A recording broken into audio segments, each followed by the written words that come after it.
प्यारे दोस्तों, आपका सिक्का शॉर्ट एंड टाइपिंग में स्वागत है।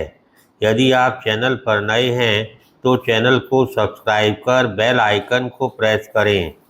डिक्टेशन 5 सेकंड बाद 80 शब्द प्रति मिनट की गति से बोली जाएगी। Ready, start. आयात घटाने की चुनौती।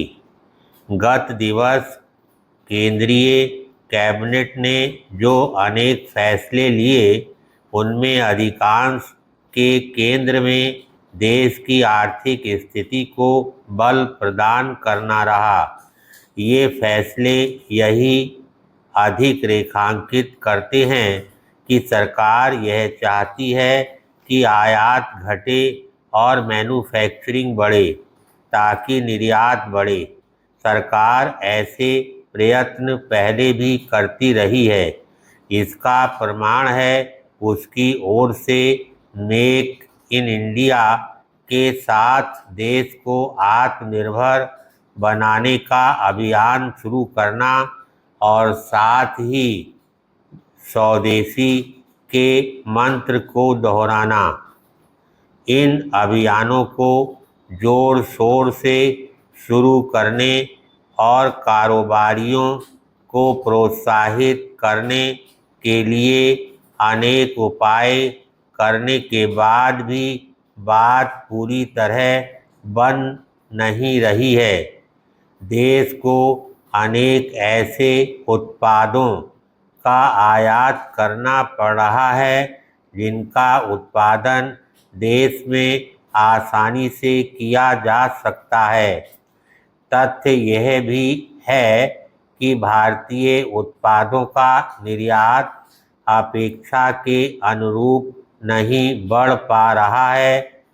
सबसे बड़ी समस्या ये है कि देश के वे कारोबारी भी आयात पर निर्भरता कम करने वाले तौर तरीके अपनाने और विश्व स्तरीय गुणवत्ता वाले उत्पादों का निर्माण करने के लिए आगे नहीं आ रहे हैं।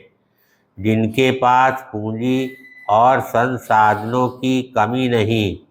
समझना कठिन है कि हमारे बड़े कारोबारी भी शोध एवं नवाचार पर अपेक्षित निवेश करने के लिए तैयार क्यों नहीं है।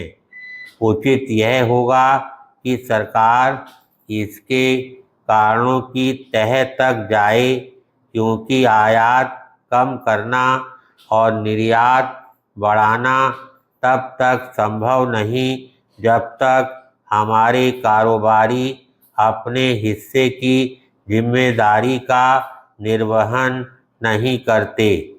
भारतीय कारोबारी बहुत कम ऐसे उत्पाद बनाते हैं जिनकी विश्व में मांग, पहचान और प्रतिष्ठा हो।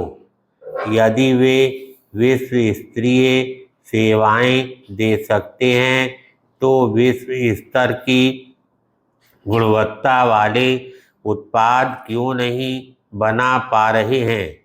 यह ध्यान रखा जाए कि भारतीय उत्पाद विश्व में तभी अपना स्थान बना सकते हैं जब उनकी गुणवत्ता बढ़ेगी।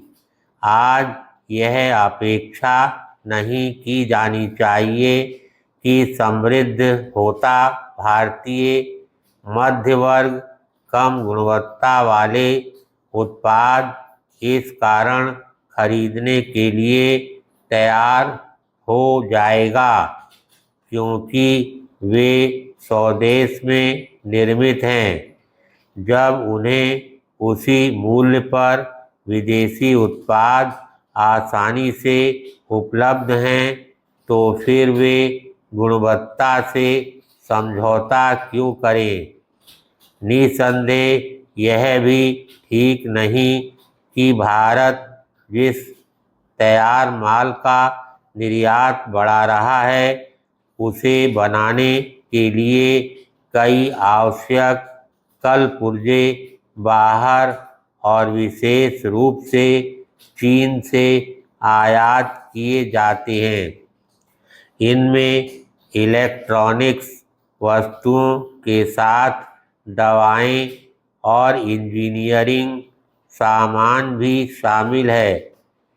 यह चिंताजनक है कि तमाम जतन के बाद भी चीन से आयात पर निर्भरता खत्म होने का नाम नहीं ले रही है। यदि भारत को निर्यात बढ़ाना है तो कपड़ा, रत्न, आभूषण और रसायनों जैसे परंपरागत उत्पादों के साथ साथ इलेक्ट्रॉनिक्स सामग्री के निर्माण पर भी ध्यान देना होगा। धन्यवाद। सर इंग्लिश वाले वर्ड बता दो सर।